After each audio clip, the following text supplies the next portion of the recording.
Ma'am 2 நாளா சாப்பிடல ma'am. ரொம்ப பசிக்குது மேம். ஏதாச்சும் சாப்பிட இருந்தா கொடுங்க மேம். கண்ணாடியில இருந்து கையெடு தம்பி, கண்ணாடி அழுக்காயிரு. சரி உள்ளவா தம்பி. நீ கண்டென்ட் ரெடி பண்ணிக்கல அதை வச்சு.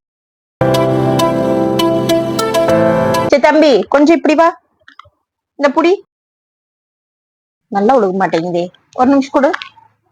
இப்படி நில்லு. கிளார் அடிக்குதே. சரி இப்படி இப்படி. வீடியோ நல்லாவே ஒழுகலையே. நல்லாவே ஒழுக மாட்டேங்குது. யாராவது இருக்காங்களான்னு பாப்போம். சார் ஒரு நிமிஷம் வரீங்களா? சரிம்மா. சார் இந்த தம்பிக்கு சாப்பாடு கொடுக்கறது ஒரு வீடியோ எடுங்க சார். ஹாய் கைஸ், இன்னைக்கு இந்த பையன் நம்ம கடைக்கு சாப்பாடு வேணும் பசிக்குது அப்படின்னு சொல்லி வந்து கேட்டா, நான் கொண்டு வந்த சாப்பாட்டை இந்த தம்பிக்கு இன்னைக்கு கொடுக்க போறேன். இந்த தம்பி தம்பி தம்பி ஒரு நிமிஷம் டிஃபன் கழட்டாத. உள்ளவா. ஷார்ட் நல்லா விழுகல. சார் நீங்க எடுத்த வீடியோ கொஞ்சம் ஷேக் ஆயிடுச்சு. மறுபடியும் எடுத்து தரீங்களா? இத போட்டா லைக்கும் வராது கமெண்டும் வராது. கொஞ்சம் எடுத்தாங்க சார். முதல்ல அந்த தம்பிக்கு சாப்பாடு கொடுமா. பசியில எப்படி நின்னுட்டு இருக்கான் பாரு.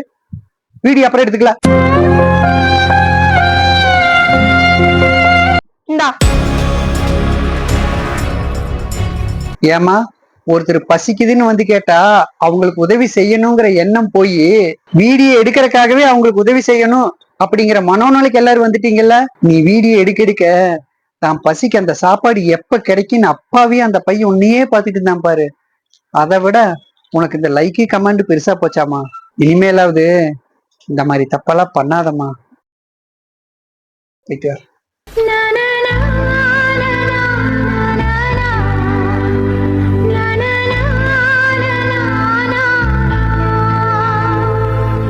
மேம் ரொம்ப நன்றி மேம்.